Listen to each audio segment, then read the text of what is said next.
محترم ناظرین، کہ آپ کو معلوم ہے کہ جب کوئی بندہ رمضان المبارک کے مہینے میں روزہ رکھتا ہے تو اللہ تعالیٰ اس کی ایک ایسی حور سے شادی کروا دیتے ہیں جو ایک ہی موتی کے بنے ہوئے خیمے میں بند سنور کے بیٹھی ہے۔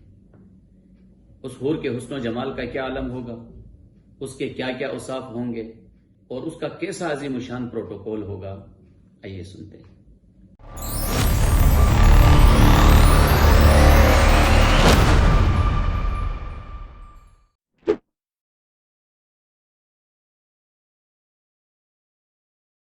الحمد لولی والصلاۃ علی نبی اما بعد۔ حضرت ابو مسعود غفاری رضی اللہ تعالیٰ عنہ فرماتے ہیں کہ نبی کریم صلی اللہ علیہ وسلم نے ارشاد فرمایا، جس کا مفہوم ہے کہ اگر لوگوں کو یہ معلوم ہو جائے کہ رمضان کی حقیقت کیا ہے تو میری امت یہ تمنا کرنے لگے کہ پورا سال ہی رمضان ہو۔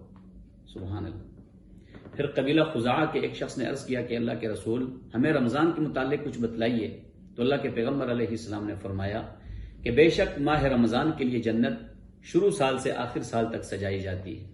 پھر جب رمضان المبارک کا پہلا دن ہوتا ہے تو عرش کے نیچے سے ایک ہوا چلتی ہے جس سے جنت کے درختوں کے پتے ہلنے اور بجنے لگتے ہیں، جس سے ایک میوزک جنریٹ ہوتا ہے، اور اسی عالم میں جنت کی حوریں اللہ تعالیٰ سے عرض کرتی ہیں کہ اللہ، اس مبارک مہینے میں اپنے نیک بندوں میں سے ہمارے لیے کچھ خاوند مقرر فرما دیجئے کہ جن سے ہم اپنی آنکھیں ٹھنڈی کر سکیں اور وہ ہم سے اپنی آنکھیں ٹھنڈی کر سکیں۔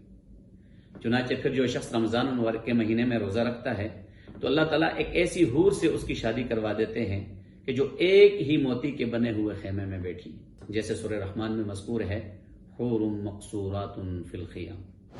اور اس حور کے جسم پر 70 قسم کے جوڑے ہوں گے، ہر جوڑے کا رنگ اور ڈیزائن دوسرے سے مختلف ہوگا، اور اس حور کو 70 قسم کی پرفیومز دی جائیں گی کہ جن میں سے ہر عطر کی خوشبو دوسرے سے جدا اور مختلف ہوں گی۔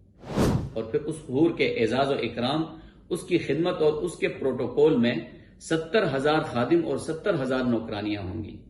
ان میں سے ہر ایک کے ہاتھ میں سونے کا ایک بڑا پیالہ ہوگا، ایک بڑا ٹرے ہوگا کہ جس میں مختلف قسم کے کھانے اور بوفے ہوں گے، اور وہ کھانے اس قدر لذیذ ہوں گے کہ اس کے ہر دوسرے لقمے کا ذائقہ پہلے سے کئی گنا زیادہ ہوگا۔ اور وہ حور ایک ہی موتی کے بنے ہوئے خیمے میں سرخ یاقوت کے تخت پر بیٹھ کر اس روزے دار کی منتظر ہوگی۔ سبحان اللہ۔ اللہ پاک ہم سب کو جنت کی حور اور رمضان کا نور نصیب فرمائے۔